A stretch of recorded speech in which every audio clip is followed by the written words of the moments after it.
Hi everyone, today I want to chat to you about a question that I've received a couple of times over the past months. And the question is, which camera should I buy? And when I talk about which cameras, it is the A7 IV, the A7S3 and the FX3. So that's a very difficult question. I've been very fortunate to be involved in the launch events for all of these cameras in South Africa and in the Middle East. So I've been working with these cameras extensively, and I must say, I really like all of them. But I will share my thoughts, and maybe this will help you to make your decision. So let's talk about price. And I really want to recommend, if you're on a tight budget, just go for the A7 IV. Rather buy something that's decent but that you can afford, and as your business grows, that will obviously help you to invest in more expensive gear later on. Even if you feel you can afford something more expensive but you don't have budget left for a nice lens or a good lens, again, rather go for a bit cheaper body and get a decent lens as well. Price-wise, the A7S3 and the FX3 is relatively on the same price bracket. The FX3 is a bit more expensive, but I think it's got a couple of bells and whistles that really justifies that price being a bit higher. Let's talk about probably the most important part, and that's the video functions. So like I said, I was involved in the launches of these cameras, and last year, 2021, we did the launch for the A7 IV, and I was really impressed by the image quality. On 25 frames, you really can't see the difference. Maybe if you're pixel peeping, you'll see the difference, but the audience won't see the difference. So on 25p, I would really recommend the A7 IV. So when we go to higher frame rates, that's where things changes. So on the A7 IV, there's a crop on 4K 50p of 1.5. And for a lot of people, that is a deal breaker. For me, it's not necessarily a deal breaker. I worked with 4K 50p in the launch film, and I didn't really feel that the image is falling apart. It's obviously different because your focal length changes. If you want to shoot wide, it's a bit more difficult, but it can be an advantage as well. If you are shooting on a 50, suddenly it can become a 75mm.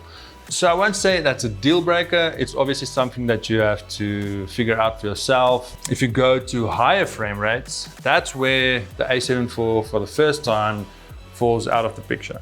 So let's talk about the A7S3 and the FX3. The first time that I shot on the FX3, I realized that it's basically the same camera. There's small differences if you look at the ergonomics, but in essence, it's the same camera. You get the same frame rate, you get the same color profile, you get the same codecs. So why would I pay more for the FX3? It just feels like it's more centered towards video. Just that step above the mirrorless system. It feels like you're going more towards the cinema line cameras. It's like the handle, the way the body is built, it just feels more robust. But at the end of the day, the image is really going to be the same. You can get the same image out of the A7S3. So my suggestion is, if you're a professional videographer, that's all that you do, and you're not even touching the photo side of this camera, then I think the FX3 is really the camera for you. If you can afford it, I say go for it. So let's talk about photography. If you're a hybrid shooter and you're doing photos and videos, then obviously the A7 IV needs to come back. But then I think you should not even consider the FX3. The A7 IV is much more suited for photography. It's got a bigger megapixel count. If your work consists of 70–80% of photos, then I would say the A7 IV is the camera for you. It's a perfect little hybrid camera. If you're doing more video and you just need a better photos on the sideline, then the A7S3 also comes to play. I think it's a really underrated camera for photos. I've taken a lot of photos with the S3 and it's really decent. I've seen reviews where people are really raving about the photo capabilities and the quality of the photos of the S3. It's not something that you just can throw away as a photo camera. And if you are only using it for social media, then I think the S3 is is probably a great candidate for your photography needs as well.